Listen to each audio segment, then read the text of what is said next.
There's something magical about a Rolls-Royce. Everything you see and interact with has a level of supreme refinement to it.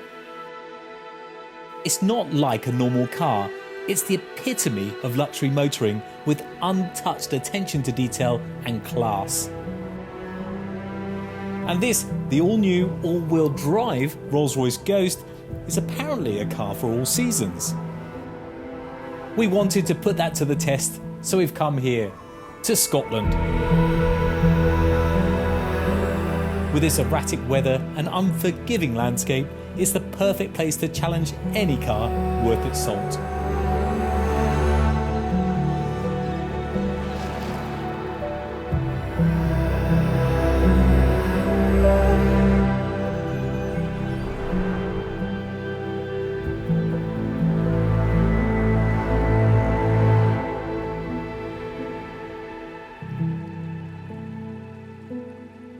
So this new Ghost has pretty big shoes to fill, because the Ghost before this, that was launched in 2009, dubbed the Goodwood Ghost, was the most successful car in Rolls-Royce's history.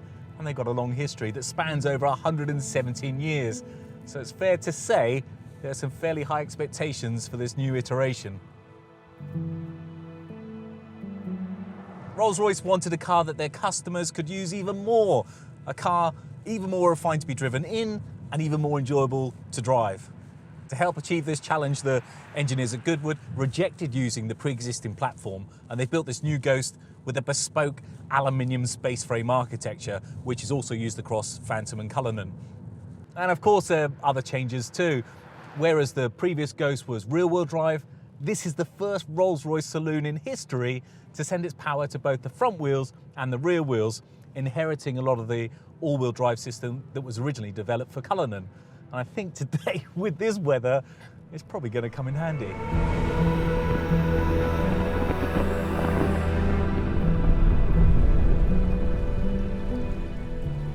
Whether you're driving or being driven, burning through the miles in this new Ghost is just so effortless, so relaxing.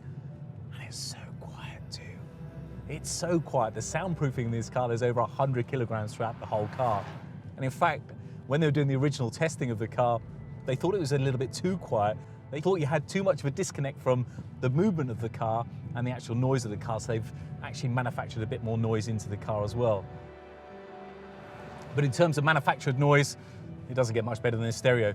This bespoke audio system, which is standard for Rolls-Royce, hasn't got any flash names on the speakers. It's just Rolls-Royce, comes with the car, and it's got hidden speakers everywhere, even in the headlining. And when you turn it on,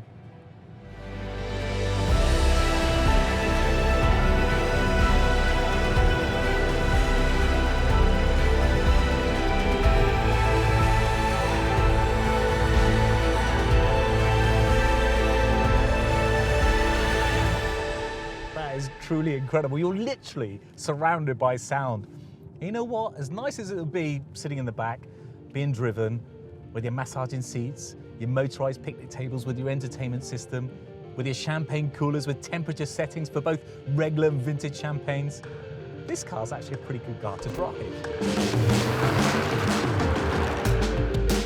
Rolls-Royces are rarely considered to be drivers' cars, but maybe they're a little bit underestimated. Don't get me wrong, it's not like a little mini GP where you're going to go herring around the corners, but to kick it off, you've got a 6.75 litre V12 with 571 horsepower and a staggering 850 newton meters of torque, and that torque comes in just over idle, about 600 RPM, which means the moment you put your foot down, you've got that instant surge, that instant power. Top speed's electronically limited to 155 miles an hour, and it'll do the 0 to 60 sprint in 4.6 seconds, 4.8 seconds to 62, so it's certainly no slouch. There's no autonomous driving. You've got your lane control and your active radar control, but there's no steering autonomy. So I guess if you wanted that, you'd probably have a chauffeur instead of a computer. But personally, I think I prefer to be up front. And it's all linked to this 8-speed gearbox, but you have no idea what gear you're in because there's no indication on the dashboard. You've got no paddles, nothing like that at all. So you just have to hope that this gear shifting automated butler has you in the right gear. And it's very clever because not only does the car do everything for you, It's also got a GPS link up, so it knows and can anticipate what gear you should be in as you're going along your way. Very clever. The only options you have with the gears is this little low button here, which means you can just put that in. It's almost like a sport button. Not that Rolls-Royce would ever call it sport, of course. All it does is just holds it in gear just a little bit longer. We know it's got all-wheel drive, and it's also got all-wheel steering, so it makes it very agile for a 5.5 metre long, 2.5 tonne car. The steering does feel much better in this. It just feels a lot more precise. You have got much more of a connect with this car than you had in previous models. It's also the first time Rolls-Royce have fitted an active anti-roll bar system to one of their cars. This system is linked with the air suspension via what Rolls call the flag bearer system. Now this all harks back to the dawn of the motor car, when you used to have a person on the road walking ahead of your vehicle.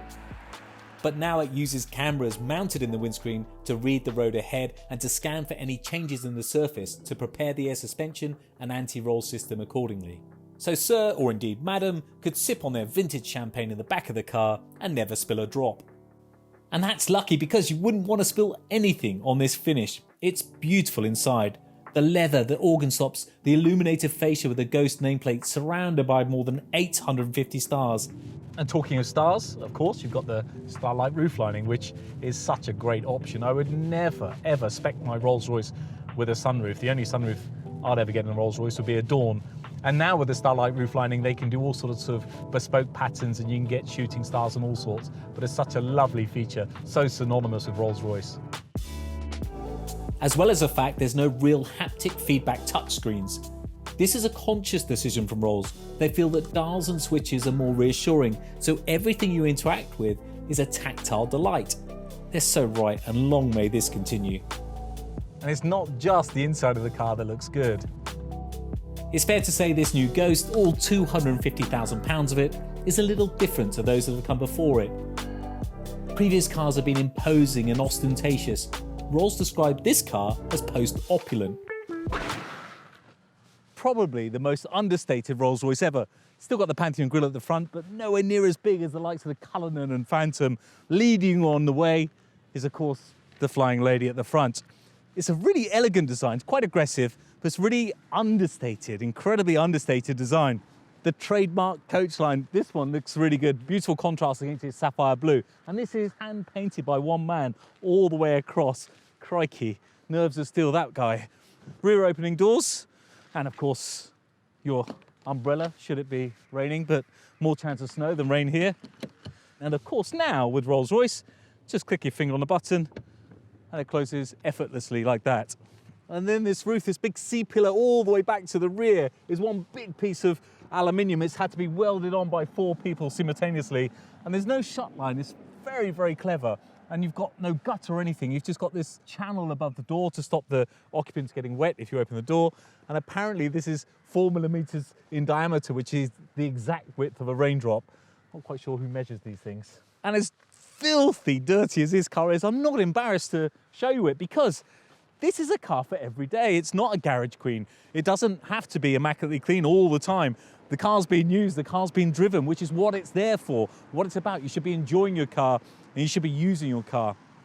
And apparently you can open your car like this, but that's a lucky dip, especially when it's full of grit and dirt and salt like this. So I'll just open it up. I'm not going to show inside because it's full of camera equipment. Well, I'll show you the essentials.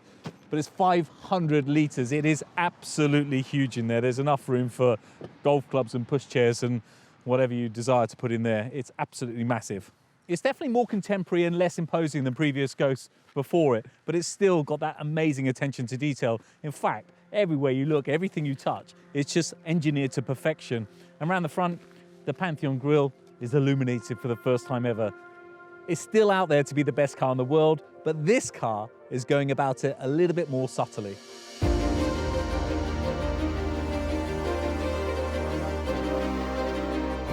This new Ghost joins the existing lineup of Phantom, Cullinan, Dawn and Wraith. But this is actually the entry-level model. This is your cheapest way to get into brand new Rolls-Royce ownership, which doesn't do it any justice at all, because this car, this Ghost, is so special. Ghost is the oldest model name in the history of the company.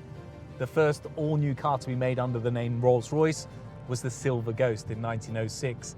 It was that car that cemented Rolls-Royce as the makers of the best motor cars in the world. In 1911, the original Ghost took part in the famous London to Edinburgh 800-mile round trip, and the car did it more reliable, more comfortable, more fuel efficiently than any of her rivals. 110 years ago, that was some mean feat to do that sort of journey, but now I've recreated that journey from the south of England to Scotland without even breaking a sweat through all sorts of weather. This really is a car that you can use 365 days of the year. And you know what? I feel very lucky. It's special. Not just the car, but the name. If anything is described as the Rolls-Royce of its field, you know what to expect. The greatest peerless apex. And this new Ghost is a testament to one of the best brands in the world.